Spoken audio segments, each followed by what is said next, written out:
Kepada sidang jemaat yang dikasihi Tuhan, sebelum kita masuk dalam ibadah, saya mengucapkan selamat sore, Shalom. Sejahtera Tuhan kiranya tetap dilimpahkan kepada kita. Dalam ibadah PA ini kita berdoa kepada Tuhan, kita serahkan ibadah ini kepada Tuhan, supaya Tuhan memberkati dalam ibadah ini. Kita tundukkan kepala. Bapa yang bertahta dalam kerajaan surga, di dalam nama Tuhan Yesus Kristus pada sore hari ini Tuhan, dalam ibadah PA Tuhan kami sangat merindukan Engkau lewat ibadah ini, dan itu sebabnya Tuhan Engkau hadir, kami mengundang hadirat-Mu dan Engkau hadir dalam ibadah kami ini Tuhan. Biar Tuhan memberkati ibadah ini dari awal sampai pada selesainya. Para pelayan-pelayan-Mu yang sudah Tuhan percayakan mulai dari hamba pemain musik, Tuhan juga Engkau tolong, juga yang bagian kamera, Tuhan juga memberkati semua. Terima kasih Tuhan, terima kasih. Namun demikian kami menyadari di saat kami melakukan ibadah, Tuhan kuasa kegelapan dalam bentuk apapun juga tidak tinggal diam untuk mengganggu kami. Dan itu sebabnya kami sehati panggil nama-Mu yang penuh kuasa, mengusirkan segala pekerjaan setan itu di dalam nama Tuhan Yesus Kristus, darah Kristus yang berkuasa. Terima kasih Tuhan, sekali lagi berkatilah ibadah kami ini Tuhan. Di dalam nama Tuhan Yesus Kristus, kami alaskan doa dan kami akan mulaikan ibadah ini. Haleluya, amin. Puji Tuhan, mari kita akan melakukan pujian dalam buku NR nomor 143. NR 143, sucikan dan kuduskan hati ini.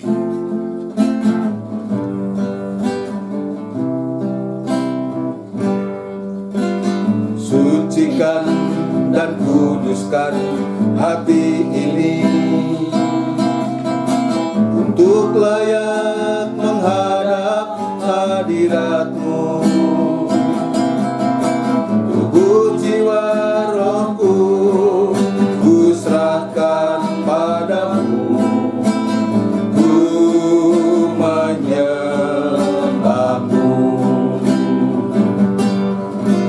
Sucikan dan kuduskan hati ini untuk layak menghadap hadirat-Mu. Tubuh jiwa rohku ku serahkan padamu. Ku menyembah-Mu.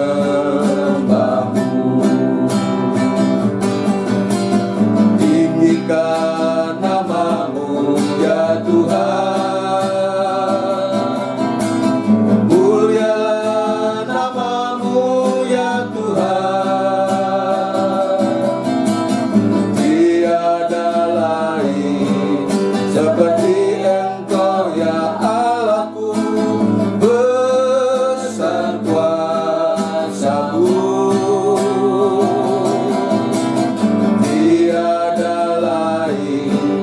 Seperti Engkau ya Allahku, besar kuasa-Mu. Sucikan dan kuduskan hati ini untuk layak menghadap hadirat-Mu.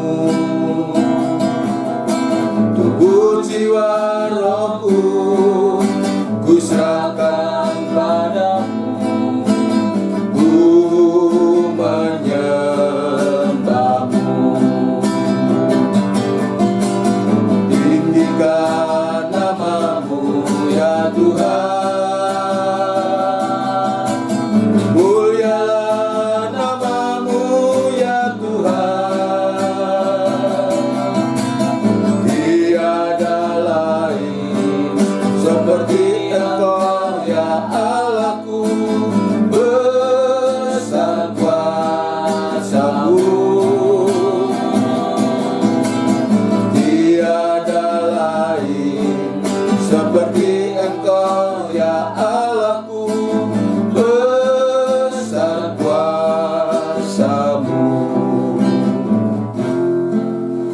Saudara sekalian, biarlah pujian ini merupakan suatu doa permohonan kita bersama untuk supaya lewat ibadah ini, sebelum kita menerima sabda Tuhan, kita mohon untuk supaya hati ini disucikan dari segala hal-hal yang tidak berkenan di hadapan Tuhan, sebab kita sedang menghadap hadirat-Nya. Mari kita akan mempersiapkan diri kita dan kita akan melakukan pujian dari NR nomor 6.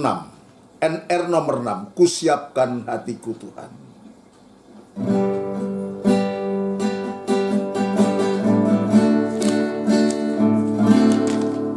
Kusiapkan hatiku Tuhan, untuk dengar firman-Mu saat ini.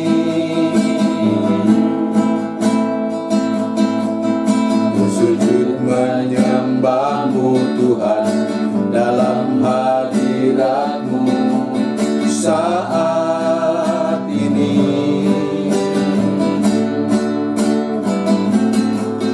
Curahkan urapan-Mu Tuhan bagi jemaat-Mu saat ini.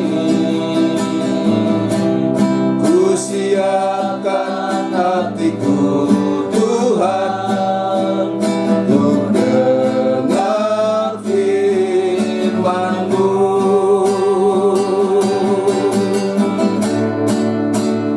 Firman-Mu Tuhan, tiada berubah.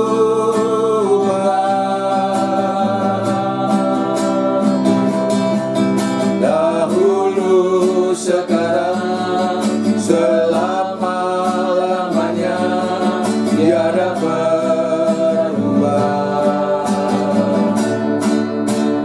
Firman-Mu Tuhan, penolong hidupku. Kusiapkan hatiku Tuhan, untuk dengar firman-Mu. Dari atas.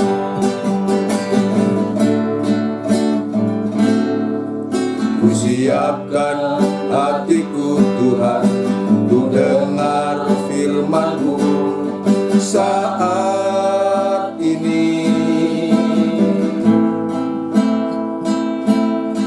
Ku sujud menyembah-Mu Tuhan, dalam hadirat-Mu saat ini. Curahkan urapan-Mu Tuhan bagi jemaat-Mu saat ini. Kusiapkan hatiku Tuhan, untuk dengar firman-Mu. Haleluya. Firman-Mu Tuhan, tiada berubah. Haleluya. Dahulu, sekarang, selama-lamanya, tiada berubah. Firman-Mu Tuhan, penolong hidupku. Kusiapkan hatiku Tuhan, untuk dengar firman-Mu.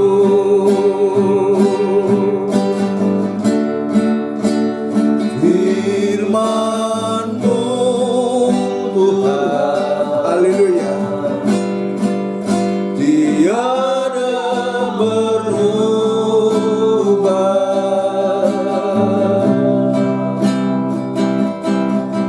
Dahulu, sekarang, selama-lamanya tiada berubah.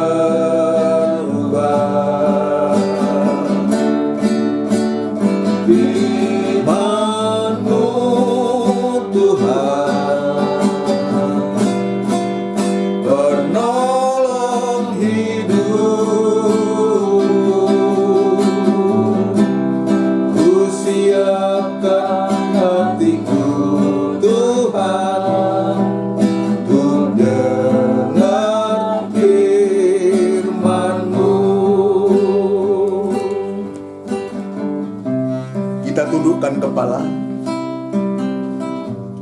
Kami tetap meyakini Tuhan bahwa firman-Mu itu tidak pernah berubah dulu, sekarang, dan untuk selama-lamanya. Firman-Mu itu kekal Tuhan. Itu sebabnya Tuhan, kami sangat merindukan firman yang kekal itu, yang akan membawa kepada kami kepada kehidupan yang kekal pula Tuhan. Dan itu sebabnya urapilah firman-Mu dan urapilah kami semua dalam pengurapan Roh Kudus-Mu yang suci Tuhan. Sekali lagi, di saat kami mau mendengarkan firman-Mu, kuasa kegelapan dalam bentuk apapun juga coba mengganggu kami, mulai dari hamba dan seluruh sidang jemaat-Mu. Itu sebabnya kami sehati panggil nama-Mu yang penuh kuasa, mengusirkan segala pekerjaan setan itu di dalam nama Tuhan Yesus Kristus, darah Kristus yang berkuasa. Terima kasih Tuhan, gereja-gereja lain yang bersamaan beribadah semacam di tempat ini, Tuhan juga memberkati seperti Engkau memberkati kami di tempat ini Tuhan. Hamba juga tetap berserah diri kepadamu, biar kemurahan dan belas kasihan-Mu tetap Tuhan nyatakan kepada hamba untuk mampu menyampaikan firman-Mu dengan benar dan murni Tuhan. Tetap memberikan kekuatan, kemampuan kepada hamba. Kepada seluruh sidang jemaat-Mu Tuhan, biarlah Engkau dudukkan dengan baik seperti Maryam yang selalu merindukan perkataan-Mu. Terima kasih Tuhan, terima kasih. Kami sambut firman-Mu di dalam nama Tuhan Yesus Kristus. Haleluya.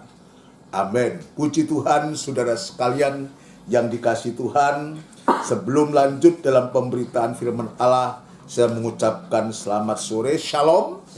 Sejahtera Tuhan kiranya tetap dilimpahkan kepada kita.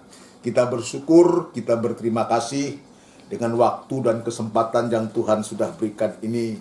Biar kita mau tekuni, suatu kita tekun ya dalam ibadah-ibadah yang Tuhan sediakan kepada kita. Sekalipun ada ayat mengatakan ada seorang atau bagian orang atau sebagian orang yang tidak bisa tekun oleh karena sesuatu, tetapi bagi kita suatu yang mendapatkan kemurahan ini, biar ketekunan ini kita lakukan, kerinduan kita semua tekun sampai Dia datang yang kedua kali. Saat Dia datang kedua kali, kita bisa menyambut Dia. Itu sebabnya biarlah lewat firman Allah yang hari-hari ini kita tekuni suatu, biar kita dibawa oleh Tuhan. Setelah kita diselamatkan oleh Tuhan, suatu Tuhan memang luar biasa untuk membimbing menuntun kita. Ya, untuk kita lanjut dalam penggembalaan, dalam cerita yang sedang kita bahas suatu dalam Injil Lukas pasal yang ke-10 itu, orang Samaria yang murah hati ini, suatu kita bisa melihat. Dan ini sekalipun ini merupakan suatu perumpamaan khususnya ya yang Tuhan gambarkan bagaimana seharusnya mengasihi sesama itu suatu. Namun demikian di dalam ya perumpamaan ini, dalam cerita ini suatu, maka sungguh-sungguh yang memberikan suatu pengertian kepada kita kalau kita ya meninggalkan ibadah, meninggalkan suasana Yerusalem itu memang dampaknya sangat tidak baik suatu. Itu sebabnya kehidupan kita lewat cerita atau kisah ini supaya sungguh-sungguh hati kita ini diperbaharui, diperbaiki oleh Tuhan. Apa yang menyebabkan, yang menjadi sebab orang yang turun dari Yerusalem ini, yang pada akhirnya babak belur ini suatu, karena tentu dia sudah dalam suasana Yerusalem, dalam suasana damai, dalam suasana penggembalaan suatu. Tapi karena kita ini masih daging suatu, Ya, manusia ini daging, saku. Ya, maka masih ada keinginan-keinginan, saku. Lah, kalau keinginan itu dituruti, saku, keinginan itu dibuai, saku, maka keinginan itu akan menjadi satu perbuatan. Kalau itu sudah menjadi perbuatan, saku, dampaknya itu sangat tidak baik. Dan ini betul-betul orang ini meninggalkan Yerusalem untuk menuju ke Yeriko.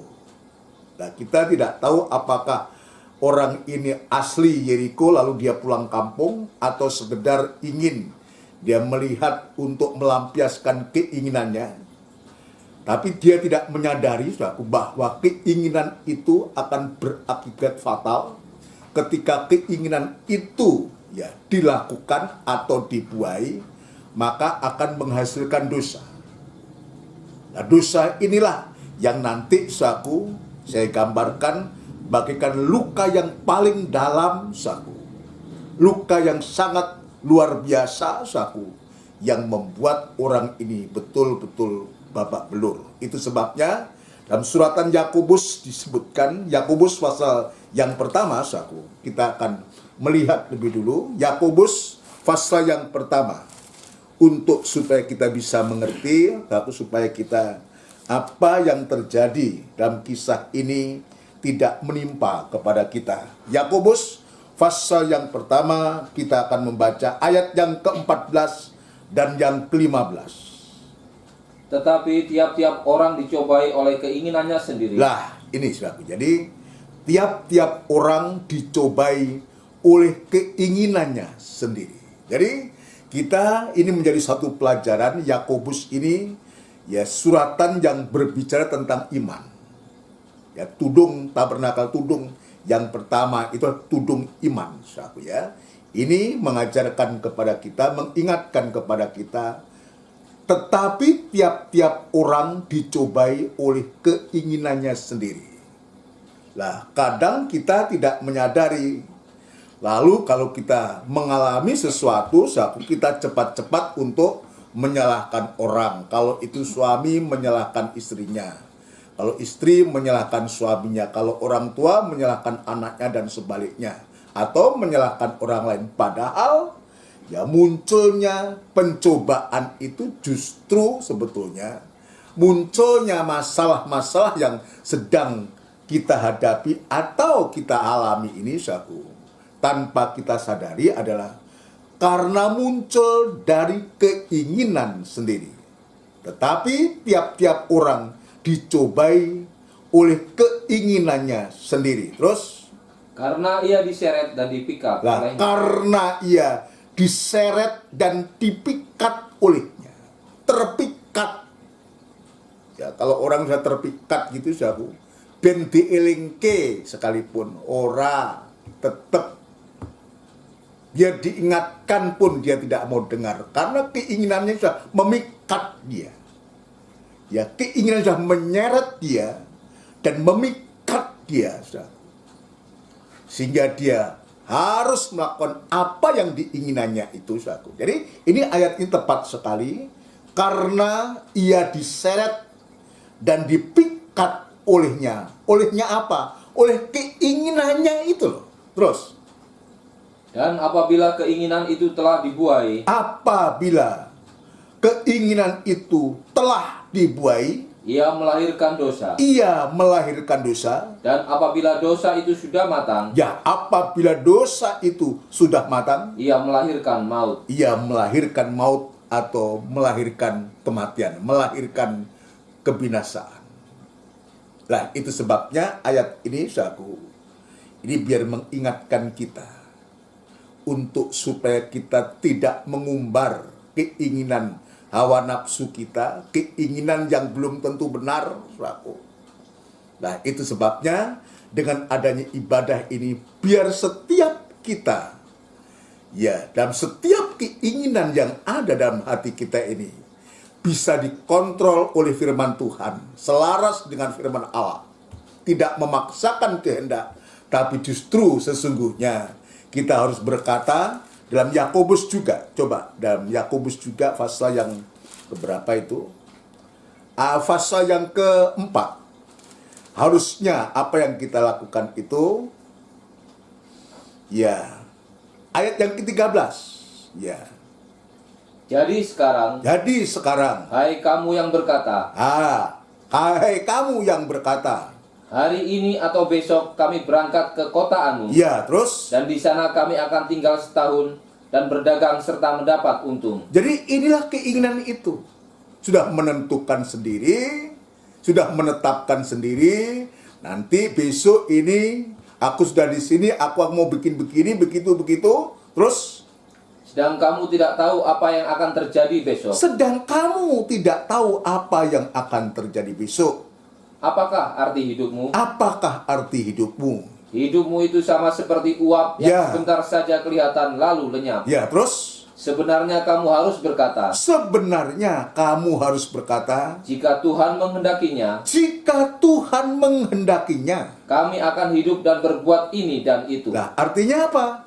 Kalau dikatakan jika Tuhan menghendakinya, itu artinya segala keinginan, segala rencana itu sebelum kita buai, sebelum kita lakukan, saudara sekalian, harus dibawa kepada Tuhan. Jika Tuhan kehendaki, itu artinya kita bawa kepada Tuhan.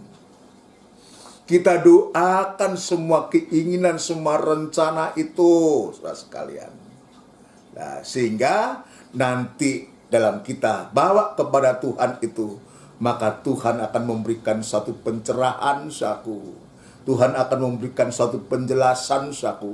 Lewat firman Allah, baik itu lewat ibadah-ibadah yang Tuhan sediakan, atau di saat kita membaca firman Tuhan dalam Alkitab ini, maka Tuhan akan memberikan apa? Sebelum kita mengambil keputusan, Tuhan memberikan damai sejahtera kepada kita untuk kita mengambil suatu keputusan. Kenapa? Sebab di saat kita mengambil satu keputusan itu, saku, ya tidak boleh ada kebimbangan. Sebab kalau kita bimbang, saku, kita tidak akan mendapatkan apa-apa. Ya, kalau ada kebimbangan, ada keraguan, saku, alangkah baiknya kalau kita tidak memutuskan sesuatu. Lebih baik kita tunda dan kita bawa kepada Tuhan. Coba pasal yang pertama.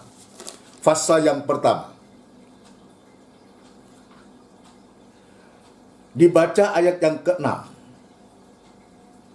Hendaklah ia memintanya dalam iman. Ya, hendaklah ia memintanya dalam iman. Dan sama sekali jangan bimbang. Nah, jadi segala sesuatu itu ya harus berdasarkan iman, ya. Harus berdasarkan iman. Hendaklah ia memintanya dalam iman, terus, dan sama sekali jangan bimbang. Itu sebabnya tadi mengatakan, kalau masih ada keraguan, ada kebimbangan, saudaraku, dan mengambil satu keputusan dalam hal apa saja, lebih baik ditunda dulu dan dibawa kepada Tuhan. Kenapa? Terus, Sebab orang yang bimbang sama dengan gelombang laut. Ya, orang yang bimbang, sebab orang yang bimbang sama dengan gelombang laut. Yang diombang-ambingkan kian kemari oleh angin. Ya, yang diombang-ambingkan kian kemari oleh angin. Coba kalau orang diombang-ambingkan oleh angin, saku, oleh gelombang. Ya, diombang-ambingkan kian kemari oleh angin, saku. Sewaktu-waktu saya dalam perjalanan, saku, menuju ke Sampit, saya naik kapal perang waktu itu. Kapal perang Teluk Semangka dalam rangka KKR, saku. Dan tengah malam di samping hujan itu, badai begitu luar biasa, saudara. Waduh, air itu naik semua, masuk semua, saudara. Mungkin bagi saudara waktu itu yang ikut KKR Palangkaraya, saudara, pasti mengalami. Sebab saat itu bukan naik kapal pelni, tapi naik kapal perang, saudara. Kapalnya angkatan. Betul-betul kita ya habis-habisan semalaman itu, saudara. Sampai, maaf kata, tumpah-tumpah, saudara, bukan ya tinggal, sudah nggak bisa diomong itu. Begitu luar biasa. Nah, di saat semacam itu coba, saat diombang-ambingkan kian kemari, bagaimana kita bisa berpikir jernih dengan dalam mengambil suatu keputusan. Ini disebutkan, Sebab orang yang bimbang sama dengan gelombang laut yang diombang-ambingkan kian kemari oleh angin. Dia sedang pusing kok dia memutuskan sesuatu itu bagaimana? Itu sebabnya kita dikasih nasihat oleh Tuhan, saudaraku, untuk supaya sebelum kita memutuskan sesuatu, ya kita jika Tuhan menghendaki, artinya lebih baik kita bawa kepada Tuhan. Lanjut ayat yang ke-7. Orang yang demikian janganlah mengira. Orang yang demikian janganlah mengira Bahwa ia akan menerima sesuatu dari Tuhan. bahwa orang yang demikian janganlah mengira bahwa ia akan menerima sesuatu dari Tuhan. Ini juga untukku, untuk diriku, ya, untuk kita semua. Jadi kalau firman ini dibentangkan, jangan saudara anggap bahwa yang menyampaikan nggak butuh. Justru harus nomor satu. Ya, saya sangat membutuhkan firman Allah ini, dan saya sangat banyak tertolong dari firman Allah yang saya sampaikan sendiri, juga kepada kita semua. Jadi firman Allah ini memberkati kita semua. Kalau ini hanya tertuju kepada jemaat, alangkah kasihannya saya nggak mendapatkan apa-apa. Habis khotbah sudah selesai perkara. Itu sebabnya, saudaraku, saya juga merekam, saudaraku, dan setelah ini saya juga mesti ulang mendengar kembali, saudaraku. Mendengar kembali supaya saya pun juga diberkati oleh Tuhan. Sekaligus kalau ada sesuatu yang salah, saya bisa mengoreksi. Bisa dikoreksi kemudian hari. Ada sesuatu yang keliru, salah ucap, salah kata, kadang-kadang ayatnya itu, mestinya ayat ini penyebutannya salah. Menyebut ayat ini dan ini, saudara sekalian. Kita lihat, orang yang demikian janganlah mengira bahwa ia akan menerima sesuatu dari Tuhan. Biar ini menjadi suatu pelajaran buat kita. Ayat 8. Sebab orang yang mendua hati tidak akan tenang dalam hidupnya. Ya, di samping dia tidak mendapatkan apa-apa yang dia inginkan, tapi juga dia tidak akan tenang dalam hidupnya. Penuh dalam kebimbangan, penuh dengan keraguan, tidak ada kepastian. Itu sebabnya kisah tentang seorang yang turun dari Yerusalem menuju Yeriko ini, biar ini menjadi satu pelajaran kepada kita. Tetapi Tuhan itu baik, Tuhan itu baik. Ya, lewat seorang Samaria itu, seorang Samaria yang baik itu, yang murah hati itu. Maka betul-betul yang harusnya dia tidak ada harapan, ya, tidak ada harapan, sebab yang dahulu ada imam, ada orang Lewi, ada seorang Lewi, ada seorang imam, tidak memberikan suatu perhatian dan tidak tergerak hati, Tapi seorang Samaria ini betul-betul, ya, betul-betul dia bukan saja dia lewat dan dia melihat, dan di saat dia melihat itu dia tergeraklah hatinya oleh belas kasihan. Dalam ibadah minggu kemarin saya sudah banyak menjelaskan tentang jati diri dari seorang Samaria ini. Tetapi saya ingin lanjut dalam kisah ini. Tapi biarlah awal dari pemberitaan firman Allah ini, keinginan yang tidak dibawa kepada Tuhan ini berakibat fatal seperti seorang yang turun dari Yerusalem ini menuju Yeriko. Puji Tuhan, sekarang saya ingin tunjukkan bagaimana seorang Samaria ini menolong orang yang sedang babak belur ini. Kita akan membaca, langsung kita membaca ayat yang ke-34 dari Injil Lukas pasal yang ke-10. Iya. Injil Lukas pasal 10 ayat 34. Ia pergi kepadanya, lalu membalut luka-lukanya. Ya. Sesudah ia menyiraminya dengan minyak dan anggur. Jadi ini cara Yesus itu menolong. Jadi seorang Samaria ini menunjuk pribadi Yesus.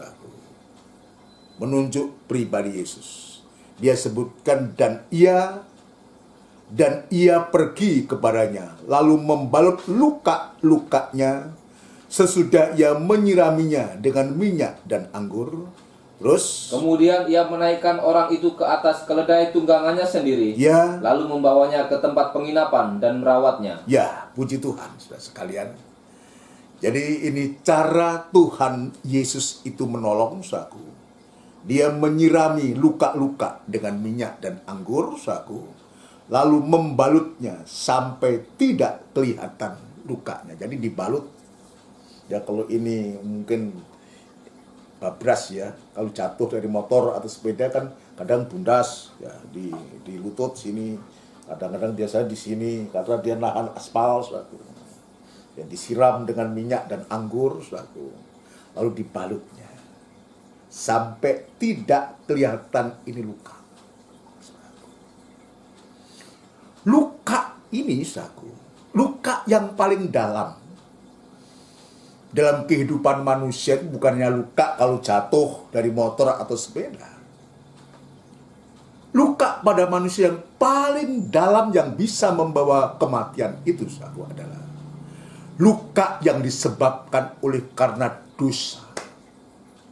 Ini, saudaraku. Karena dosa ini yang akan membuat kita binasa, yang mengakibat dari keinginan tadi, yang akan membuahkan dosa, satu yang akibatnya adalah kematian. Jadi kalau disebutkan luka, dia membalut luka-lukanya. Luka yang paling serius, yang paling dalam pada manusia itu adalah dosa manusia itu sendiri. Itu tidak bisa dilakukan oleh orang lain. Itu harus pribadi Yesus sendiri. Kenapa, saudaraku? Sebab Yesus pernah mengalami luka yang paling dalam ketika tentara Romawi itu dia menombak rusuknya itu, dan dari dalam itu keluar air dan darah. Ini kita ingat. Di samping ada 4 luka, 2 di tangan dan 2 di kaki. Tapi khusus luka yang kelima ini, saudaraku. Jadi sebetulnya yang membuat Yesus mati itu bukan luka karena tombak ini, bukan. Dengan 4 luka ini sebetulnya Yesus itu sudah mati. Jadi saya mendapatkan Tuhan ingatkan ini, saya harus menyampaikan ini, saudaraku. Ini penting. Dengan 4 luka, 2 di tangan, 2 di kaki ini, Yesus sudah mati. Ya, tetapi di saat 4 luka ini Yesus sudah mati, sesungguhnya bangsa kafir itu belum mendapatkan bagian apa-apa. Belum mendapatkan apa-apa. Sebab 4 luka ini khusus untuk bangsa Israel. Dengan 4 luka ini, maka bangsa kafir sama sekali belum mendapatkan apa-apa. Tapi puji syukur kepada Tuhan, lewat tentara Romawi ini, saudaraku, dia mewakili dari bangsa kafir. Dia meminta jatah atau meminta bagian dari keselamatan itu. Maka lambung Yesus ditikam, dan ini luka yang paling dalam.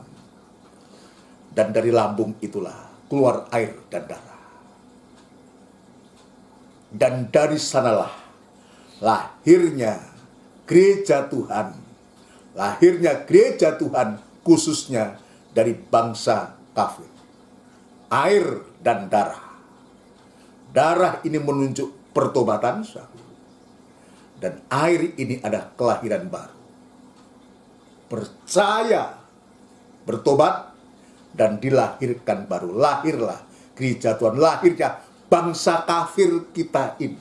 Jadi kalau Tuhan itu dia membalut luka-lukanya sesudah ia menyiraminya dengan minyak dan anggur, sesungguhnya dia sendiri sudah mengalami itu. Luka yang paling dalam ini. Coba saya teringat ayat itu dalam Injil Yohanes pasal yang ke-19. Yohanes pasal yang ke-19.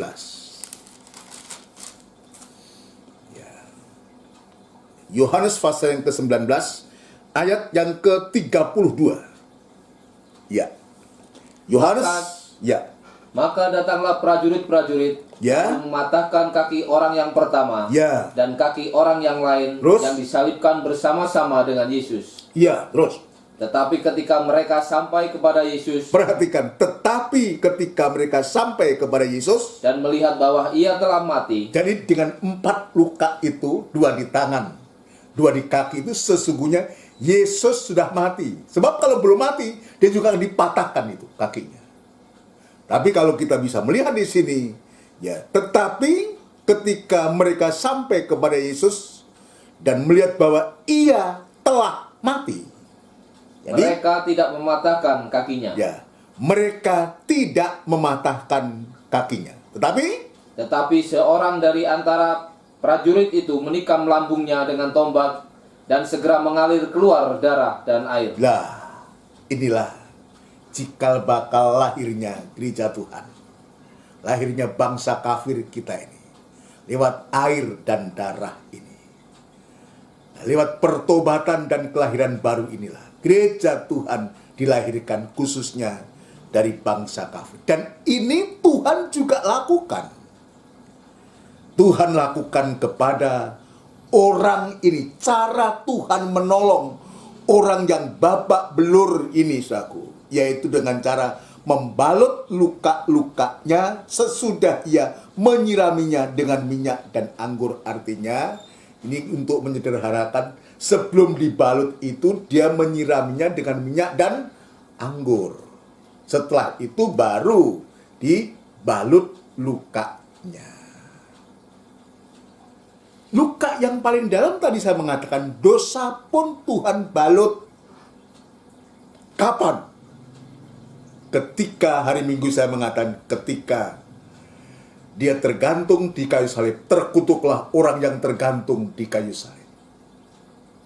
Saudara sekalian, terkutuklah orang yang tergantung di kayu salib. Yesus menjadi kutuk untuk supaya kita, oleh karena iman kepada dia, berkat Abraham itu juga sampai kepada bangsa-bangsa lain. Siapa bangsa-bangsa lain itu? Itulah bangsa kafir.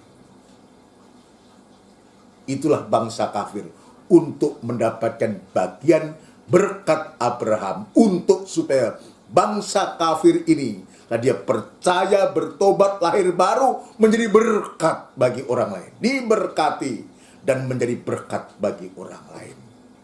Ini yang kita lihat, saudara, yang Tuhan lakukan untuk bisa menolong orang ini. Luka yang paling dalam itulah dosa, dan itu juga Tuhan sudah lakukan. Ketika dia di atas kayu salib, dia ditombak rusuknya, keluar air dan darah untuk memberikan kesempatan bangsa kafir khususnya untuk bisa percaya dan menerima Yesus itu sebagai Tuhan dan Juru Selamat satu-satunya, dan dia tidak akan binasa. Dan dia akan mendapatkan keselamatan. Contohnya siapa? Yaitu ketika salah satu dari orang jahat itu, dia mengatakan, Yesus, kalau engkau datang sebagai raja, ingatlah akan, coba, Lukas pasal 24. Injil Lukas pasal 24, saudaraku. Ini kita harus baca, saudaraku. Ini penting buat kita. Apalagi ini dalam PA, ini saudaraku, perlu adanya penjelasan yang rinci, saudaraku. Kita akan baca ayat yang ke-39, mulai. Lihatlah tanganku dan kakiku. Ayat yang ke-39 dari, saya yang salah tadi, pasal 23. Ya maafkan, saya yang salah. Lukas pasal 23 ayat 39. Seorang dari penjahat yang digantung itu menghujat dia. Ya. Katanya, bukankah engkau adalah Kristus? Ya. Selamatkanlah dirimu dan kami. Ya, ini menghujat kepada Yesus, tapi di satu sisi dia juga butuh keselamatan itu, saudara. Tapi apa yang terjadi? Terus, tetapi yang seorang menegur dia, katanya, ya, tidakkah engkau takut? Ya. Juga tidak kepada Allah? Ya. Sedang engkau menerima hukuman yang sama? Terus, kita memang selayaknya dihukum. jadi ini yang waras ini, saudara. Ya. Jadi ada orang jahat tapi waras ini. Dia masih bisa berpikir jernih. Tapi yang satu ini sudah membabi buta, nggak pusing. Ya, dia sudah menghujat, tapi dia juga butuh selamat, saudaraku. Tapi kita lihat yang satu ini, yang dia juga jahat, tapi dia punya nalar yang waras, saudaraku. Ya, tetapi yang seorang menegur dia katanya, tidakkah engkau takut juga tidak kepada Allah, sedang engkau menerima hukuman yang sama? Kita memang selayaknya dihukum. Jadi dia tuh mengaku. Dia mengaku. Ini yang saya katakan orang jahat yang waras ini, dia mengakui kalau kita selayaknya dihukum, mendapatkan hukuman. Tapi yang satu tidak. Tapi kita lihat. Terus kita ayat 41 diulangi. Kita memang selayaknya dihukum. Kita memang selayaknya dihukum. Sebab kita menerima balasan yang setimpal dengan perbuatan kita. Terus, Tetapi orang ini tidak berbuat sesuatu yang salah. tapi juga dia mengakui.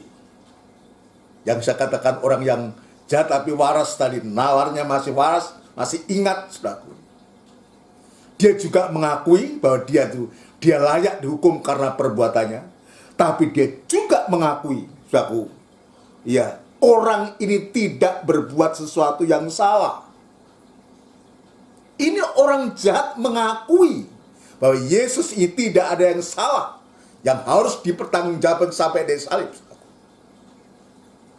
Puji Tuhan. Jadi ini diakui. Orang berdosa, orang jahat pun mengakui bahwa Yesus itu tidak bersalah. Terus, Mas. Lalu ia berkata, Yesus, ingatlah akan aku apabila engkau datang sebagai raja. Kata Yesus kepadanya, Aku berkata kepadamu, sesungguhnya hari ini juga engkau akan ada bersama-sama dengan aku di dalam Firdaus. Puji Tuhan. Dia terkutuk itu, dia tergantung di kayu salib itu. Untuk supaya kehidupan kita, bangsa kafir itu. Kita bangsa kafir ini, yang harusnya mati dihukum satu. Tapi kita punya harapan. Dia mati untuk supaya kita hidup. Untuk kita mendapatkan keselamatan. Dan dia mengatakan di sini, dia katakan, Aku berkata kepadamu, sesungguhnya hari ini juga engkau akan ada bersama-sama dengan aku dalam Firdaus. Yang harusnya dia binasa, masuk neraka, tapi karena dia percaya, yakin dengan air dan darah itu yang dia alami saat itu juga, saudaraku, maka Tuhan angkat, Tuhan rubah dari neraka itu, dari kebinasaan itu, untuk dia dialihkan dalam kehidupan yang kekal bersama-sama dengan aku di dalam Firdaus. Ini kita tidak bisa membayangkan. Kalau kita menyadari itu, saya sangat tahu bagaimana saya. Andai kata saya tidak ditolong oleh Tuhan. Andai kata kita tidak ditolong Tuhan, kita binasa. Gak tahu sekarang saya di mana. Apakah saya masih hidup atau sudah tidak ada, saya nggak tahu. Padahal zaman-zaman itu masih umur berapa? Saya umur 15-16 tahun. Begitu jahat, ya, begitu luar biasa. Saya nggak tahu perkembangannya kayak apa. Andai kata Tuhan nggak tolong. Tapi Tuhan tuh baik. Umur 17 tahun saya ditolong oleh Tuhan. Ya, Tuhan tolong saya. Umur 18 tahun saya ke Surabaya. Oleh kemurahan Tuhan untuk saya dididik untuk menjadi seorang hamba Tuhan sampai hari ini. Tuhan angkat, Tuhan robah dari maut kepada hidup ini. Saat ini juga, hari ini juga, engkau akan bersama-sama dengan aku di Firdaus. Ini juga berlaku kepada seorang yang dibalut luka-lukanya. Dia sudah setengah mati, dalam cerita itu sudah setengah mati, tinggal menunggu saat kematiannya. Artinya tidak ada harapan. Tapi Tuhan itu mau menyirami dengan minyak dan anggur, dan dia membalutnya. Artinya dia mau menebus, menutup dosa kita dengan cara dia mau menjadi kutuk. Amin, saudara sekalian. Ini harus kita sadari, kita harus mendalam betul ini.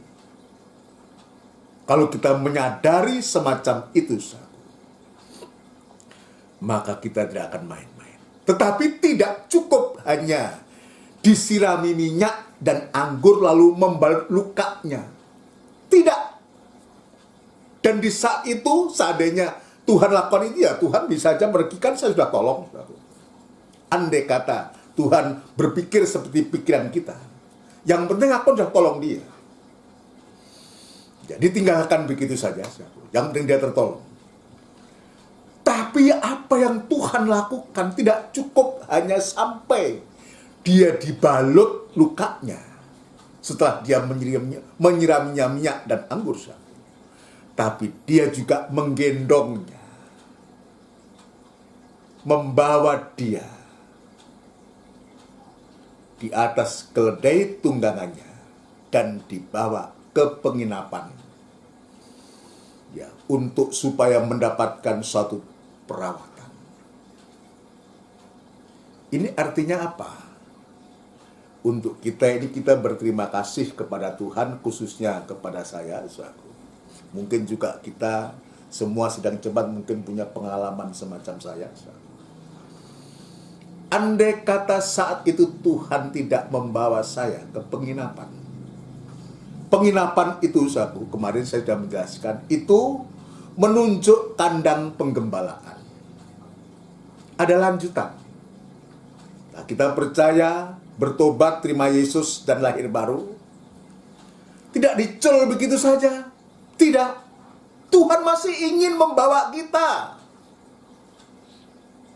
Untuk kita dituntun, dibawa ke penginapan. Untuk menjadi rawat inap, rawat lanjutan. Sampai betul-betul kehidupan itu menjadi sembuh, saudaraku, dalam kandang penggembalaan itu. Jadi kemarin saya mengatakan, di dalam kandang penggembalaan itu, saudaraku, sebetulnya tempatnya orang-orang sakit. Tempatnya orang sakit. Buktinya apa? Coba kita datang ke gereja, datang ibadah. Ya, itu untuk mencari apa? Karena banyaknya masalah, persoalan, bagikan luka ini setelah dibalut oleh Tuhan, perlu untuk supaya kita tetap dalam perawatan. Dalam kandang penggembalaan itulah kita dirawat dari hari ke hari. Ya, lewat firman penggembalaan itu, saudara.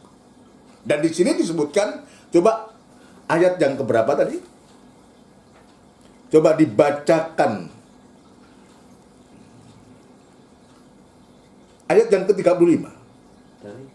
Dari Injil Lukas. Apa sudah selesai tadi? Ayat 34. Kemudian ia menaikkan orang itu ke atas keledai tunggangannya sendiri, lalu membawanya ke tempat penginapan dan merawatnya. Jadi bukan hanya membawa ke tempat penginapan, tapi dia juga merawatnya. Ini loh yang terpenting buat kita. Dia bukan hanya dibawa ke tempat lalu tinggal gelanggang, tidak. Ayat mengatakan dibawa ke tempat penginapan dan dia merawatnya. Dia sendiri yang merawatnya. Yang pada akhirnya toh besok juga dia akan mempercayakan pemilik penginapan, atau dibaca ayat 35. Keesokan harinya ia menyerahkan 2 dinar kepada pemilik penginapan itu. Tapi semalaman itu, setidaknya semalaman itu, dia merawatnya. Setelah dia membalut lukanya itu, dia membawa ke tempat penginapan. Dia yang merawat sendiri, saudara sekalian. Tapi keesokan harinya, ia menyerahkan 2 dinar kepada pemilik penginapan itu. Katanya, rawatlah dia.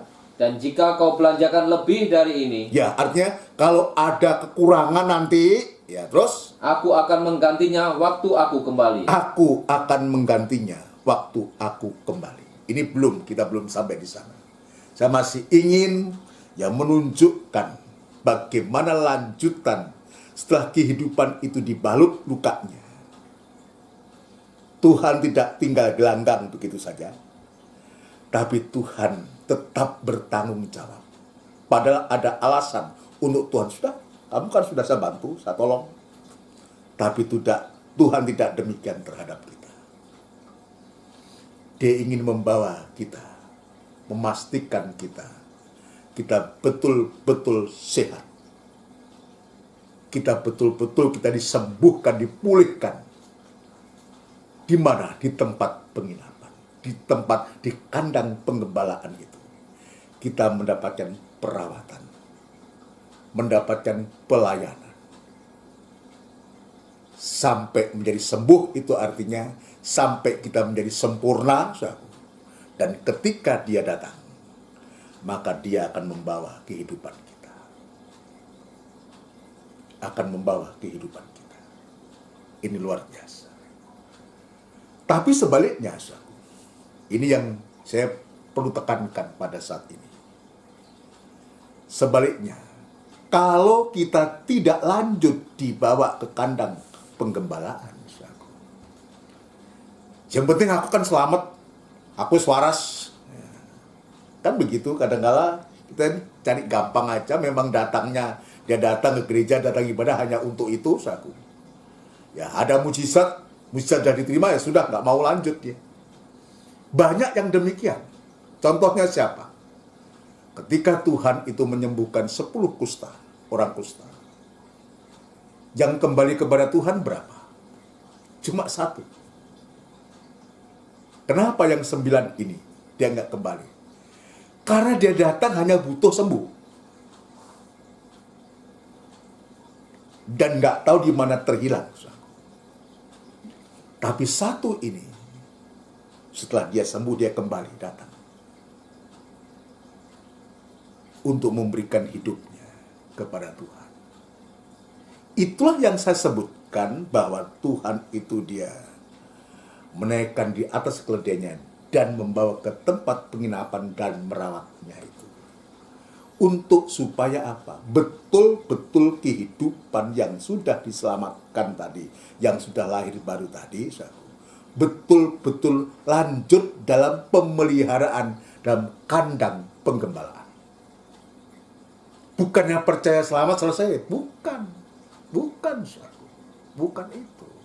Kalau itu yang terjadi, kita memaksakan, kita nggak perlulah gitu-gitu. Yang penting aku percaya selamat. Saya ingatkan, jangankan kita, sedangkan orang yang sudah di Yerusalem, sudah seenak-enaknya dalam kota damai, di pusat kegiatan yang sudah tergembala sekalipun, bisa terhilang, bisa tinggalkan penggembalaan, bisa tinggalkan Tuhan, dan akibatnya dia hancur. Nah, ini peringatan kepada kita kalau kita melakukan semacam itu, ya, kita bisa kembali ke dunia. Bisa kembali ke dunia. Karena terpikat, saudara, diseret dan terpikat oleh keinginan dunia itu. Ini yang perlu saya ingatkan dalam PA ini. Kalau kita tidak lanjut dalam kandang penggembalaan atau tidak lanjut dalam penggembalaan Tuhan, ya, yang pertama kita bisa kembali ke dunia. Bisa disebabkan oleh karena keinginan dunia yang ada itu, ya. Bisa juga oleh karena pengajaran-pengajaran yang sesat, yang menyesatkan dia, atau oleh karena keadaan, situasi, kesibukan ini yang membuat kita tidak bisa digembalakan, tidak mau tergembala, ingin jadi orang bebas. Wah, nanti kalau digembalakan, nanti dikekang, ibadah harus tiga macam ibadah. Nah, itulah caranya Tuhan untuk supaya kita terpelihara. Hari Minggu saya sudah menjelaskan. Dengan 3 macam ibadah ini kita dilekatkan oleh Tuhan. Lewat 3 macam ibadah kita dilekatkan dengan Allah Trinitas. Kita bersekutu dengan Allah Roh Kudus. Kita bersekutu dengan anak Allah. Kita bersekutu dengan Allah Bapa di dalam kasih-Nya. Kita melekat. Tubuh, jiwa, dan roh kita betul-betul terpelihara. Itu sebabnya, saudaraku, Tuhan mengingatkan kepada jemaat Galatia. Tuhan mengingatkan kepada jemaat Galatia. Saudaraku. Nah, coba dibaca. Ya, Galatia pasal yang pertama lebih dulu. Galatia pasal yang pertama. Ya, kita perhatikan baik-baik sebelum kita masuk dalam perjamuan suci, saudaraku. Supaya di saat kita mengangkat tubuh darah Kristus itu, kita benar. Galatia pasal yang pertama. Ayat yang ke-6. Hanya satu Injil. Ya. Aku heran Ini Paulus jadi heran, Paulus ini terus. bahwa kamu begitu lekas berbalik daripada Dia Ya. yang oleh kasih karunia Kristus telah memanggil kamu Ya. dan mengikuti suatu Injil lain Ya, terus. yang sebenarnya bukan Injil. Terus. Hanya ada orang yang mengacaukan kamu dan yang bermaksud untuk memutarbalikkan Injil Kristus. Kita lihat, saudara. Ini orang yang sudah Kristen. Ini sudah berjemaat, saudara. Tapi oleh pengaruh daripada pengajaran-pengajaran lain itu, yang sebuah bukan Injil, saudara. Dia katakan, aku heran bahwa kamu begitu lekas berbalik daripada Dia, yang oleh kasih karunia Kristus telah memanggil kamu dan mengikuti satu Injil yang lain. Ya, ini terjadi, sudah terjadi. Dia tidak lanjut dalam penggembalaan, saudara. Nah, dia tidak mau lanjut dalam pengajaran, cukup begitu saja. Dan sekarang datang pengajaran yang lain ini, saudara. Sehingga dia terpikat olehnya. Dan betul-betul pada akhirnya dia hilang. Dan coba pasal yang ketiga, Mas. Pasal yang ketiga. Ayat yang pertama. Hai orang-orang Galatia yang bodoh. Ya, hai orang-orang Galatia yang bodoh. Ini Paulus yang mengatakan ya. Ya ini ya saya sih mungkin nggak sampai hati mengatakan bodoh begitu ya. Ya apa? Tetapi ini Rasul Paulus sudah melihat keadaan Galatia yang semacam itu, dia katakan, hai orang-orang Galatia yang bodoh. Siapakah yang telah mempesona kamu? Nah, siapakah yang telah mempesona kamu? Yang sampai kamu itu terpencet, saudaraku. Sampai kamu terseret, saudaraku. Ini kita lihat, siapakah yang telah mempesona kamu sampai kamu begitu bodoh? Ya, saya hanya mengikuti saja, saudaraku. Dan ini jangan sampai terjadi dalam jemaat kita, dalam kehidupan kita. Karena kehidupan kita nggak ada sikap, nggak ada pendirian. Tidak mau lanjut.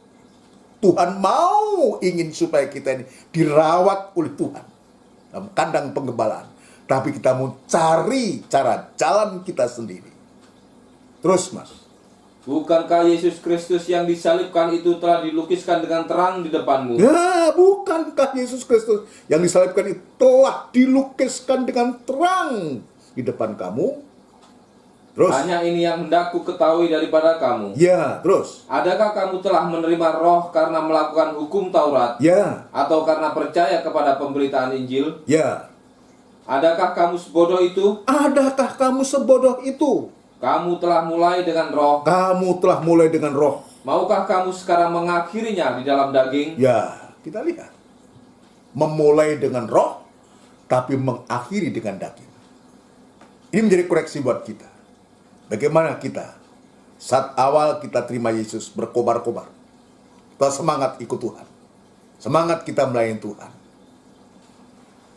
Sekarang pertanyaannya, ketika Tuhan izinkan kita menghadapi sesuatu yang tidak menguntungkan kita, apakah ini masih membuat kita sungguh-sungguh berkobar-kobar dalam pengikutan kita kepada Tuhan?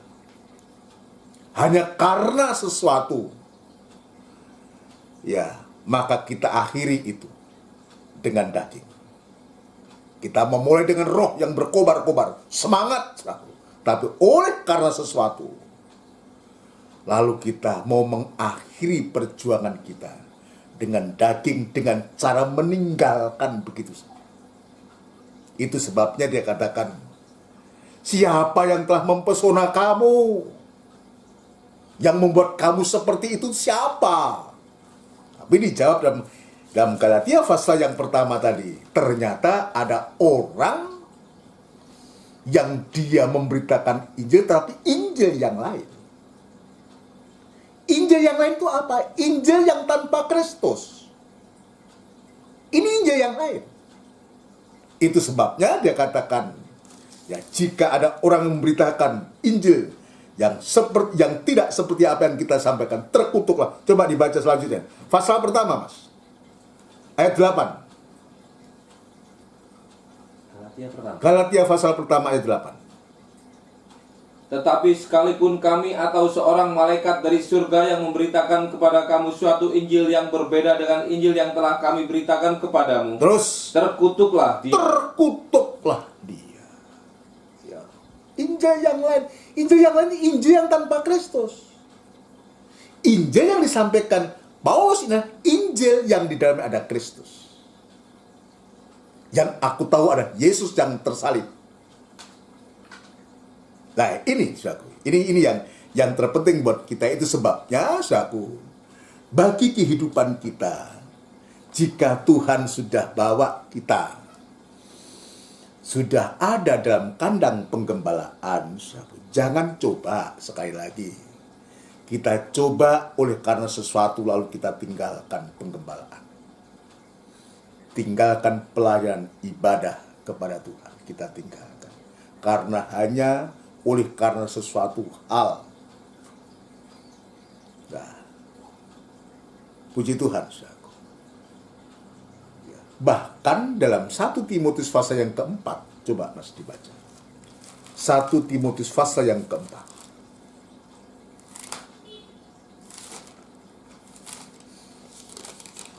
Ayat yang pertama. Tetapi roh dengan tegas mengatakan Bahwa di waktu-waktu kemudian, ya, ada orang yang akan murtad, lalu mengikuti roh-roh penyesat dan ajaran setan-setan. dan seterusnya. Jadi siapa yang murtad ini? Orang yang murtad itu ada orang yang tadinya juga beribadah bersama kita. Ya, akan murtad. Dia sudah berada di dalam, bisa juga sudah ada dalam kandang penggembalaan, tapi dia keluar, tidak mau digembalakan. Dia mau bebas saja, suka-sukanya. Bagi seorang gembala tidak bisa memaksa, hanya bisa mendoakan jangan sampai kehidupan-kehidupan yang sudah ada dalam kandang penggembalaan ada satu pun yang keluar. Pintunya hanya bisa digunakan untuk masuk dan keluar. Kalau sudah ada masuk ke dalam, lebih baik jangan kita gunakan pintu itu untuk keluar. Dan kita tetap tinggal dalam kandang penggembalaan itu. Jadi fungsi dari pintu itu hanya dua, untuk masuk dan keluar. Tetapi kalau kita sudah masuk pintu itu, maka janganlah kita menggunakan pintu itu untuk keluar. Jangan, dengan alasan apapun juga. Ya, lah orang-orang yang semacam ini, saudaraku, ya, ini hidupnya berbahaya. Kalau dalam lebih keras lagi, orang yang semacam itu, tadi saya mengatakan bisa kembali ke dunia, seperti anjing dan babi. Anjing kembali kepada muntahnya, dan babi yang dimandikan kembali ke kubangannya. Nah, orang-orang yang punya karakter semacam ini, saudaraku, ayat mengatakan lebih baik tidak pernah dilahirkan. Itu kan ngeri, saudaraku. Kenapa? Dia dia selamat hanya untuk binasa. Kalau kehidupan itu tidak lanjut dalam penggembalaan, saudaraku, dia selamat tetapi binasa. Kenapa? Dia tidak mampu menghadapi situasi keadaan yang menimpa dunia ini. Belum lagi menghadapi pengajaran sesat yang membawa kepada kematian kepada dia. Itu sebabnya, saudaraku, Rasul Petrus dengan tegas dan keras kepada sidang jemaat, kepada orang-orang percaya ini, orang yang semacam itu lebih baik tidak pernah dilahirkan. Atau dibaca Mas. 2 Petrus pasal yang kedua.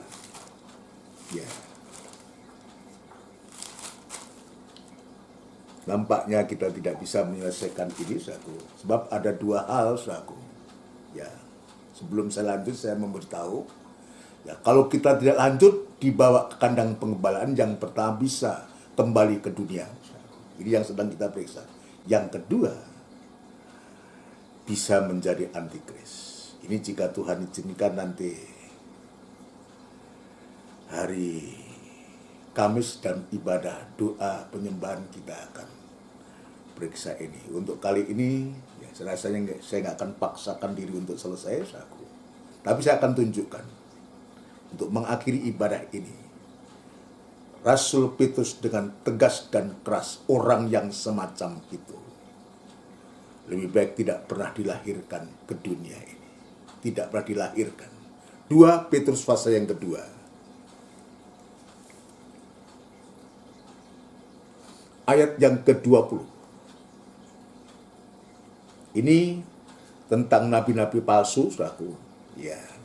Ayat 20. 2 Petrus pasal 2 ayat yang ke-20.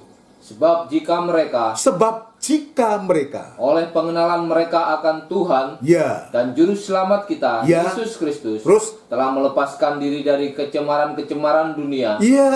Oleh pengenalan kita kepada Tuhan Yesus sudah melepaskan diri dari kecemaran dunia, sudah dibalut luka-lukanya setelah diminyai dengan anggur, disirami minyak dan anggur, saudaraku. Ini adalah kehidupan yang sudah melepaskan. Disebutkan sini, Yesus, atau saya baca, sebab jika mereka oleh pengenalan mereka akan Tuhan dan Juru Selamat kita, Yesus Kristus, telah melepaskan diri dari kecemaran-kecemaran dunia, tetapi terlibat lagi di dalamnya. Kenapa terlibat lagi di dalamnya? Karena dia tidak mau lanjut dalam rawatan Tuhan, dalam lawatan Tuhan. Dia sudah selamat, karena dia tidak mau digembalakan dan tergembala, saudaraku. Dia katakan, tetapi terlibat lagi di dalamnya, dia kembali kepada dunia, kembali kepada tabiat lamanya, saudaraku. Terus, maka akhirnya keadaan mereka lebih buruk daripada yang semula. Keadaannya tidak menjadi baik, justru akan lebih buruk lagi, lebih jahat daripada yang semula. Ini orang semacam itu. Kalau kita tidak mau dibawa ke penginapan dan dirawat oleh Tuhan, dia nasibnya akhirnya dia kembali kepada dunia, terpikat lagi kepada dunia dengan segala keinginannya. Maka kehidupannya lebih buruk daripada sebelum dia mengenal kebenaran. Terus, karena itu bagi mereka adalah lebih baik. Perhatikan, karena itu bagi mereka adalah lebih baik jika mereka tidak pernah mengenal jalan kebenaran daripada mengenalnya, tetapi kemudian berbalik dari perintah kudus yang disampaikan kepada mereka. Puji Tuhan. Ini jangan sampai terjadi pada kita. Ini peringatan yang sangat keras buat kita. Lalu bagaimana jalan keluarnya buat kita? Ketika Tuhan membawa kita ke penginapan dan Dia merawatnya, mbok kita nurut, mbok kita dengar-dengaran. Di sana kita akan dirawat oleh Tuhan sendiri, dilawat oleh Tuhan, dipelihara oleh Tuhan dengan caranya Tuhan. Sekalipun keesokan hari dia harus tinggalkan. Dan Tuhan memberikan 2 dinar kepada pemilik penginapan untuk melanjutkan merawat. Itu kita bahas nanti. Ya. Tuhan mempercayakan pemilik penginapan untuk merawat lanjutan sampai dia datang kembali. Kalau ada yang kurang, ada kekurangan sana sini, ya Tuhan yang akan menyempurnakan. Akan mengganti, itu akhirnya Tuhan yang akan menyempurnakan. Dan sekaligus Tuhan akan memberikan upah. Memberikan upah. Tentang 2 dinar ini nanti, tentang 2 dinar ini kita akan periksa. Angka ada 2 dinar yang Tuhan berikan kepada pemilik penginapan itu. Puji Tuhan. Belum selesai tadi? Ya. Ayat 21 tadi. Iya, ayat 21. Diulangi lebih baik. Karena itu bagi mereka adalah lebih baik, Ya, jika mereka tidak pernah mengenal jalan kebenaran, Ya. daripada mengenalnya, Ya. tetapi kemudian berbalik dari perintah kudus yang disampaikan kepada mereka. ya, lebih baik dia tidak pernah mengenal jalan kebenaran. Ini peringatan yang sangat keras buat kita. Ya, terus Mas. Bagi mereka cocok apa yang dikatakan peribahasa yang benar ini. Bagi mereka cocok apa yang dikatakan peribahasa yang benar ini. Anjing kembali lagi ke muntahnya, Anjing kembali lagi ke muntahnya. dan babi yang mandi kembali lagi ke kubangannya. Ya, puji Tuhan. Ini jangan sampai terjadi pada kita. Lebih baik kita ambil sikap untuk supaya kita betul-betul ketika Tuhan membawa kita ke penginapan dan kita taat dan dengar-dengaran. Sebab Dia yang membawa itu, Dia bertanggung jawab. Dia merawat sendiri. Dia merawat. Ketika dia di dalam kandang penggembalaan, dia gembala agung itu. Dia bertanggung jawab atas domba-domba miliknya. Dia menghimpunkan, dia memangku, dan dia menuntut. Dia memanggil nama dari domba-domba itu, tapi dia juga menghitung. Jangan sampai ada satu pun yang terhilang. Dia bertanggung jawab. Jika kita mau. Dan nanti Tuhan memang izinkan. Tuhan percayakan pemilik penginapan untuk merawat. Siapa dia? Nanti kita akan periksa. Kita lanjutkan, saudaraku. Ini yang Tuhan berikan kepada kita. Dan saya ingin menyimpulkan suatu bagian yang kedua nanti. Kalau kita tidak lanjut dalam kandang pengembalaan tadi yang pertama, bisa kembali ke dunia. Orang semacam ini fatal, seperti yang apa yang dikatakan oleh 2 Petrus pasal 2, mulai ayat 20 ini sampai ayat 22. Tepat dengan peribahasa yang benar ini, anjing kembali lagi ke muntahnya, dan babi yang dimandikan kembali lagi ke kubangannya. Kembali kepada kehidupan lama, tabiat lama, dan tinggal menunggu kebinasaan. Sebab dikatakan orang yang semacam ini lebih baik jika mereka tidak pernah mengenal jalan kebenaran, daripada dia mengenal jalan kebenaran dan dia berbalik dari perintah-perintah kudus ini. Puji Tuhan. Yang kedua, saudaraku, kalau kita tidak mau digembalakan, saudaraku, bisa jadi dia akan menjadi antikris. Kenapa? Nanti kita periksa, saudaraku. Sebab siapa antikris itu? Ayat mengatakan, saudaraku, bahwa mereka itu sesungguhnya bukan orang luar kita, oh itu dari bangsa atau keyakinan. Bukan. Antikris itu adalah saudara kita. Dari antara kita. Dari antara kita. Dari 12 murid itu, satu yang menjadi antikris, yaitu Yudas. Ini bahaya, saudara. Ini berbahaya sekali.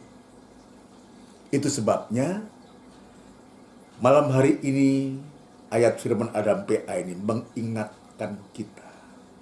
Setelah kita dibalut luka-luka itu, setelah diminyaki, disiram minyak dan anggur, ayolah ketika Tuhan mau membawa kita ke penginapan itu, kandang pengembalaan itu.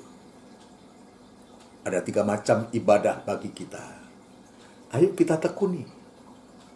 Kita supaya terpelihara. Kita terpelihara. Puji Tuhan. Di hadapan kita, di sini ada tubuh dan darah Kristus. Ada tubuh darah Kristus. Jika kita ada pengalaman semacam ini, dan Tuhan ingatkan pada sore malam hari ini, biar kita datang kepada Tuhan. Kembali kepada kasih yang semula. Kembali kepada kasih mula-mula. Kembali kepada Kristus. Yang sudah mau terkutuk buat kita. Yang sudah mau mati buat kita. Puji Tuhan. Kita akan melakukan pujian, satu pujian dari nomor 37. 37. Kita akan menerima perjamuan suci.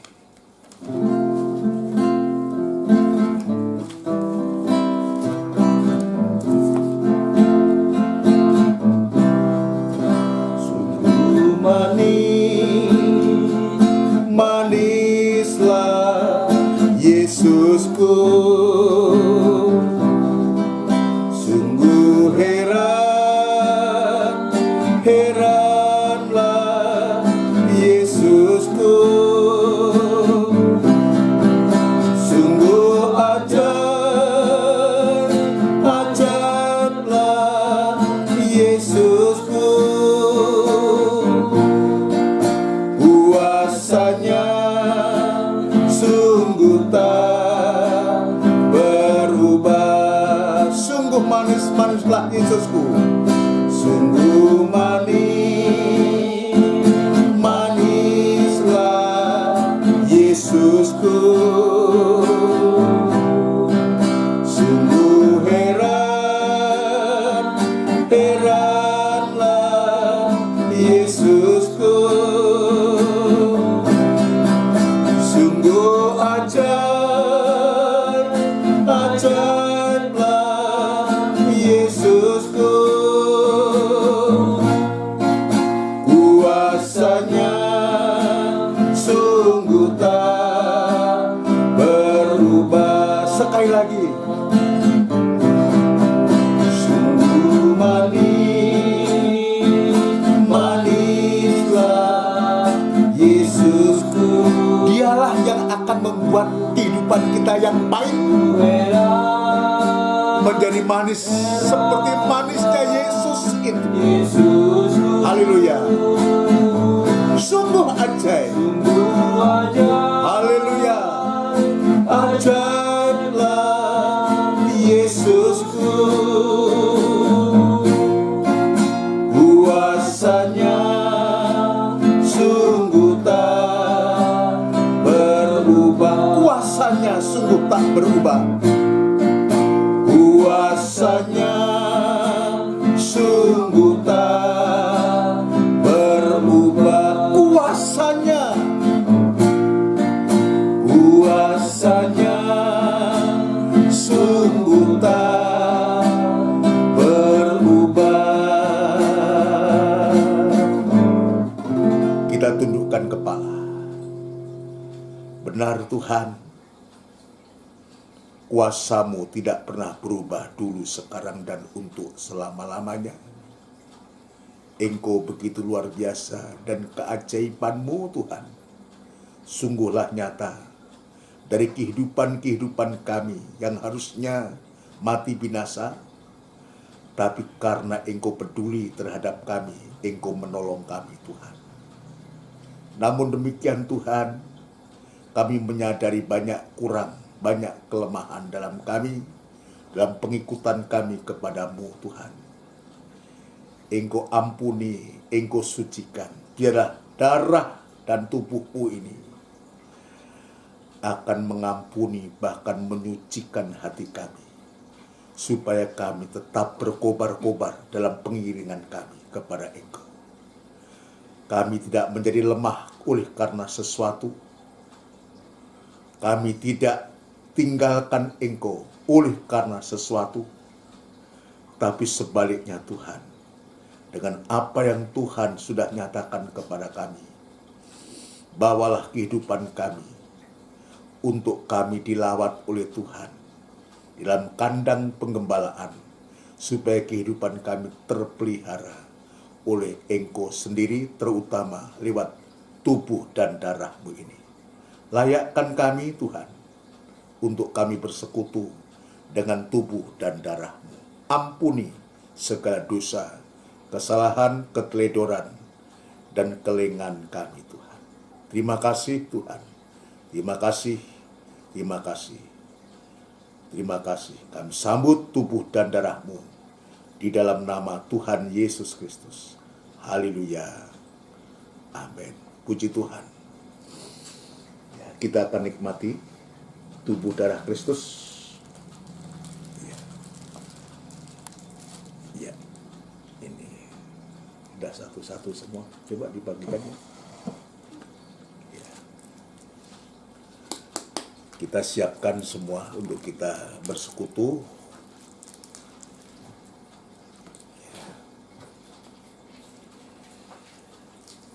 Puji Tuhan.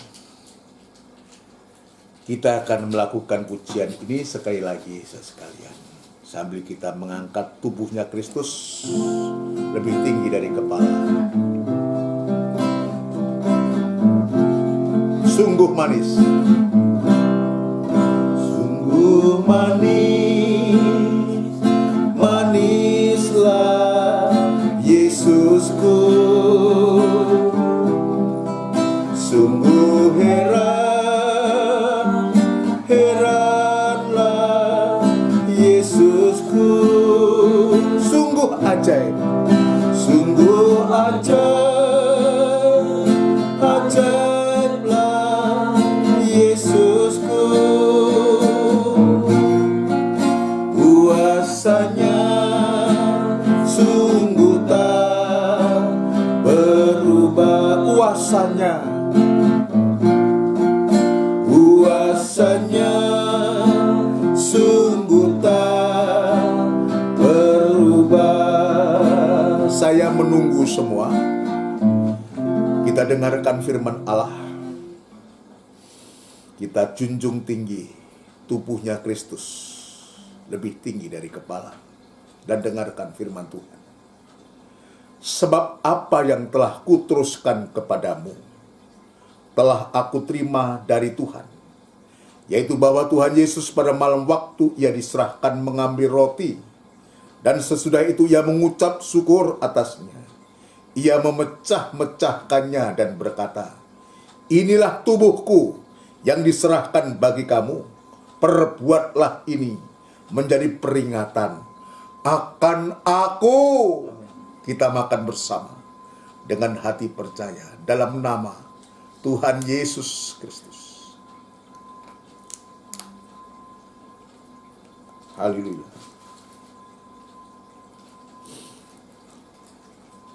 Terima kasih Tuhan. Terima kasih Tuhan. Terima kasih. Unjukkan darahnya Kristus lebih tinggi dari kepala.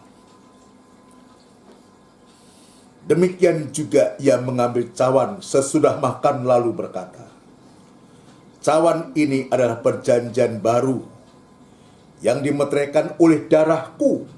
Perbuatlah ini setiap kali kamu meminumnya, menjadi peringatan akan aku. Kita minum bersama dengan hati percaya. Dalam nama Tuhan Yesus Kristus. Haleluya. Unjukkan kedua tangan kita kepada Tuhan. Biar kita berterima kasih apapun keadaan kita. Haleluya. Nanti Mas Didit berdoa. Sebab setiap kali kamu makan roti ini dan minum cawan ini, kamu memberitakan kematian Tuhan sampai Ia datang kembali. Terima kasih Tuhan. Kiara maya sang kiara maya tori maya. Haleluya, haleluya. Haleluya, haleluya. Terima kasih Tuhan. Terima kasih Tuhan. Terima kasih. Haleluya. Haleluya, haleluya, haleluya. Karena penggembalaan yang sudah Engkau sediakan bagi kami. Ya Tuhan. Haleluya. Itu Engkau sudah berikan bagi kami yang terbaik. Haleluya. Tapi kami sering kali masih mau keluar dari itu Tuhan. Haleluya. Mohon pengampunan-Mu Tuhan. Haleluya. Haleluya. Haleluya. Sering kali pintu itu Haleluya. Tuhan, kami gunakan untuk masuk dan keluar lagi Tuhan. Haleluya. Ampuni kami Tuhan, ampuni. Terima kasih Tuhan. Ajar kami untuk bisa melihat pintu itu hanya sebagai pintu masuk dalam penggembalaan Tuhan. Haleluya. Dan kami tidak memakainya untuk keluar kembali Tuhan. Haleluya. Karena jika kami mau keluar kembali, maka kebinasaan yang akan Haleluya. kami dapatkan Tuhan. Terima kasih Tuhan, Terima kasih. Terima kasih atas Tuhan. segala kebaikan. Haleluya. Kau mau merawat kami, Kau mau meminyaki Haleluya. kami, bahkan Kau mau membebat segala luka-luka kami Tuhan. Haleluya. Haleluya.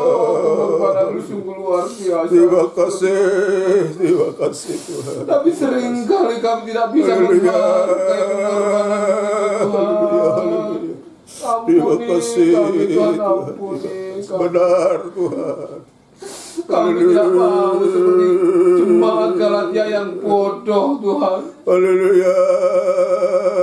yang selalu punya keinginan untuk kembali Haleluya. berbuat jahat kepada Engkau Tuhan.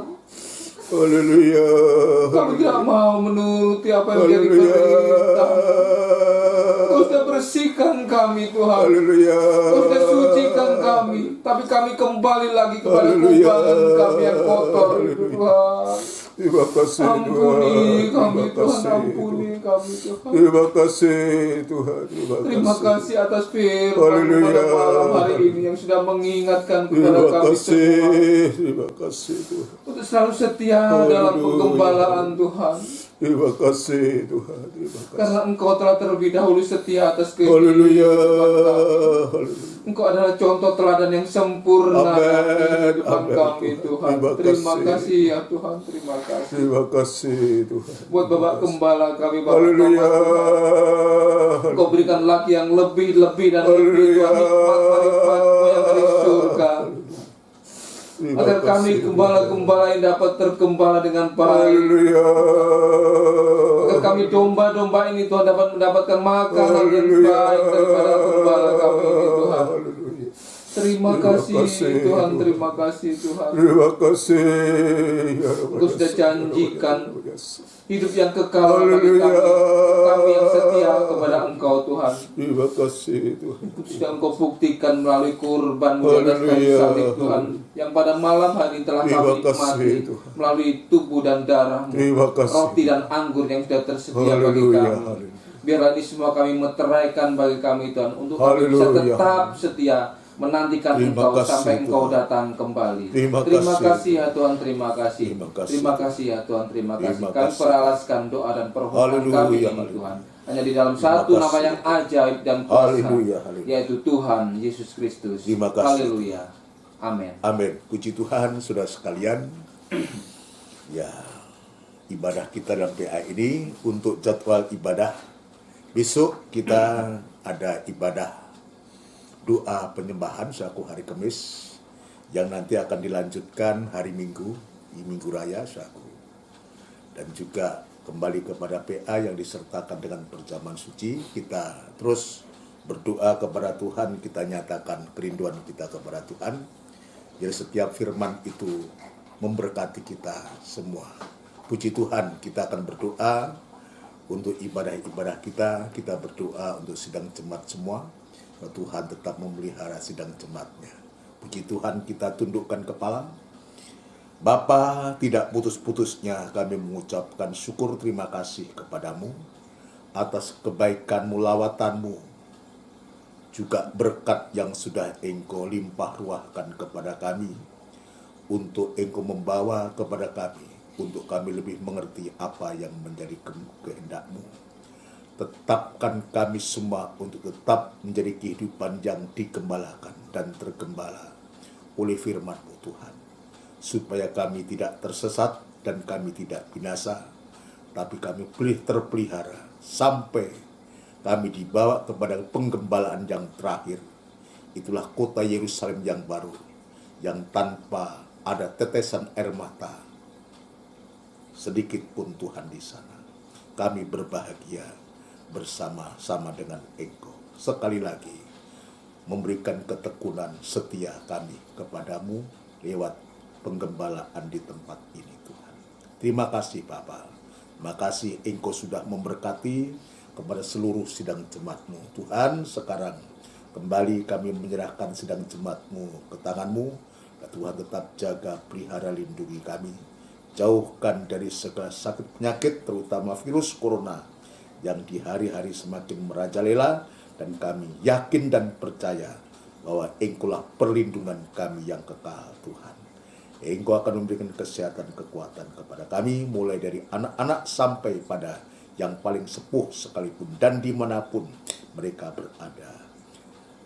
Sidang jemaat-Mu yang di hari-hari ini juga sedang mengalami kesulitan-kesulitan yang berkaitan dengan pandemi ini, biar Tuhan juga memberikan damai sejahtera-Mu terutama. Dan Tuhan akan memberikan jalan keluar apa yang sedang dihadapi oleh jemaat yang mencari pekerjaan. Biar Tuhan tetap membuka jalan yang sudah bekerja, dan Tuhan pakai dan memberkati kehidupan-kehidupan itu, baik di kota, di luar pulau sekalipun. Terima kasih Tuhan, ibadah-ibadah kami yang sudah Engkau sediakan kepada kami, biar kami belajar untuk menekuninya sampai Engkau datang yang kedua kali Tuhan. Terima kasih Bapa, terima kasih. Sementara kami akan berpisah satu dengan yang lain, Tuhan, mungkin juga ada yang mau berkegiatan lagi. Tuhan, Engkau juga tetap menolong, memberkati semua. Sekarang Tuhan, kami serahkan tubuh, jiwa, dan roh kami ke tangan-Mu. Biar Tuhan tetap jaga, pelihara, dan lindungi kami. Kami teringat bangsa dan negara kami, Republik Indonesia yang kami cintai Tuhan, yang di hari-hari ini juga menghadapi masalah-masalah yang berkaitan dengan pandemi ini, bahkan seluruh dunia, khusus kepada bangsa kami.